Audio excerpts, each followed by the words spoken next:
त्र्यंबकेश्वर ज्योतिर्लिंग मंदिर महाराष्ट्र प्रांत के नासिक जिले में त्र्यंबक गांव में है।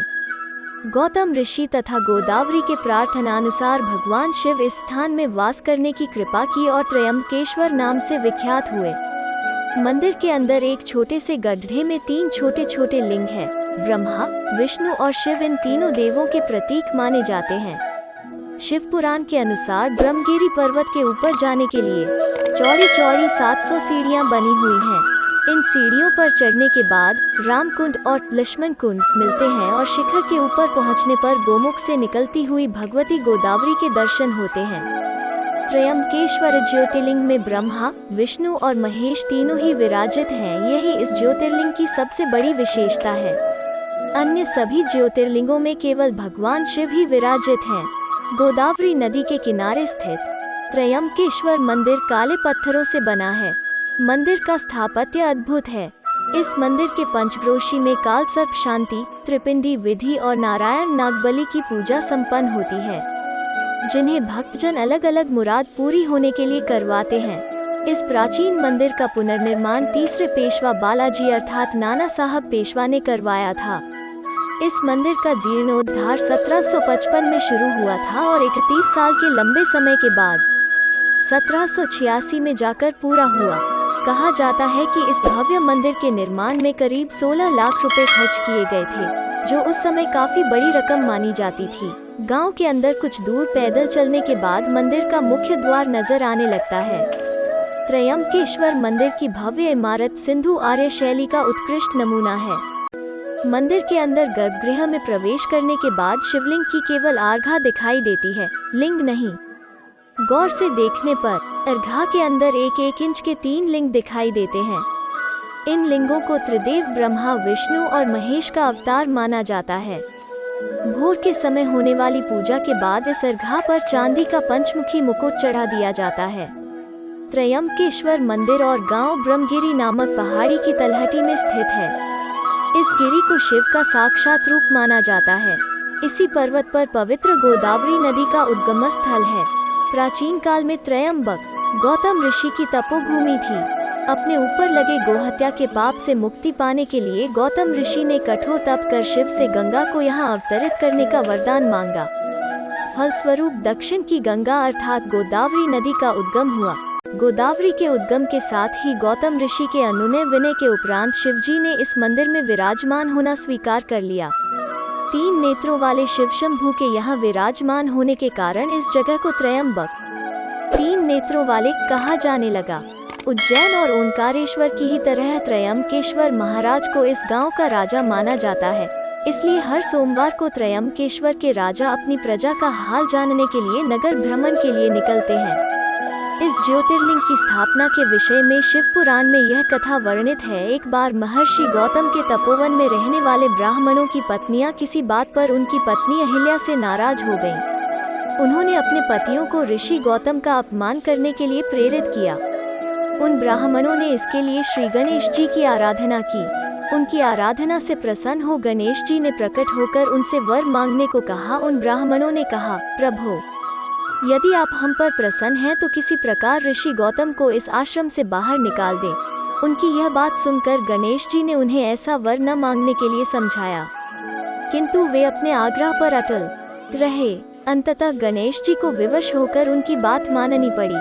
अपने भक्तों का मन रखने के लिए वे एक दुर्बल गाय का रूप धारण करके ऋषि गौतम के खेत में जाकर चरने लगे। गाय को फसल चरते देखकर ऋषि बड़ी नरमी के साथ हाथ में डंडा लेकर उसे हाँकने के लिए लपके। उस डंडे का स्पर्श होते ही वो गाय वहीं मरकर गिर पड़ी। सारे ब्राह्मण एकत्र होकर गो हत्यारा कहकर ऋषि गौतम का अपमान करने लगे। ऋषि गौतम इस घटना से बहुत आश्चर्यचकित और दुखी थे। अब उन सारे ब्राह्मणों ने कहा कि तुम्हें यह आश्रम छोड़कर कहीं दूर चले जाना चाहिए। गो हत्यारे के निकट रहने से हमें भी पाप लगेगा।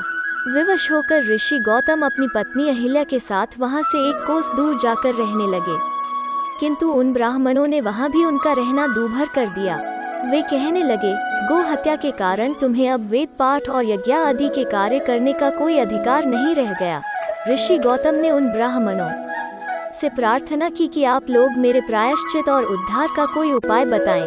तब उन्होंने कहा, गौतम, तुम अपने पाप को सर्वत्र सबको बताते हुए 3 बार पूरी पृथ्वी की परिक्रमा करो, फिर लौटकर यहाँ 1 महीने तक व्रत करो।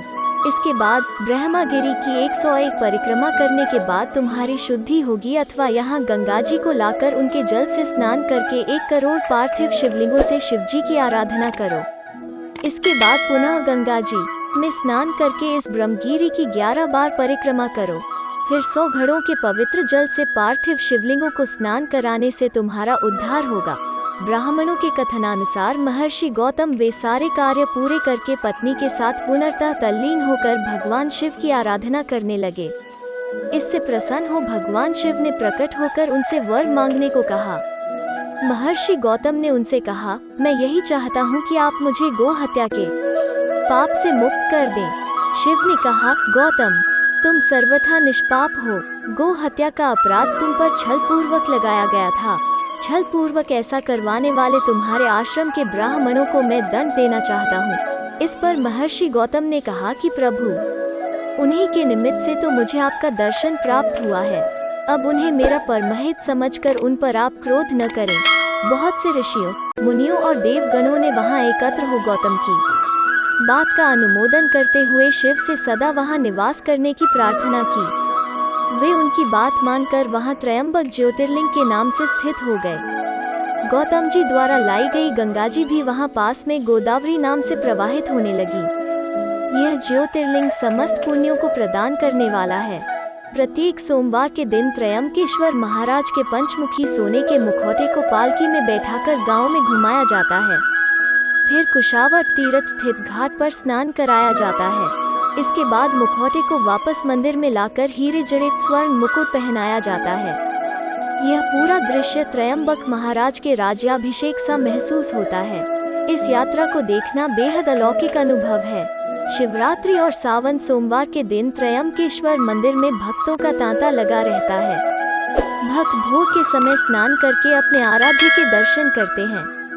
यहाँ काल सर्प योग और नारायण नागबली नामक खास पूजा अर्चना भी होती है, जिसके कारण यहाँ साल भर लोग आते रहते हैं। त्रयंबकेश्वर गांव नासिक से काफी नजदीक है। नासिक पूरे देश से रेल, सड़क और वायु मार्ग से जुड़ा हुआ है। आप नासिक पहुंचकर वहां से त्रयंबक के लिए बस, ऑटो या टैक्सी ले सकते हैं।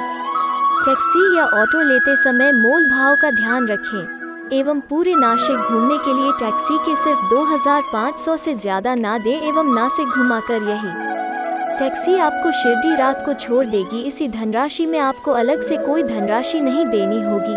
दोस्तों, अगर आपको हमारे द्वारा दी गई जानकारी पसंद आई है तो हमारे चैनल को जरूर सब्सक्राइब करें और घंटी के बटन को भी दबा दें ताकि हमारी आने वाली वीडियो की नोटिफिकेशन आपको सबसे पहले मिले।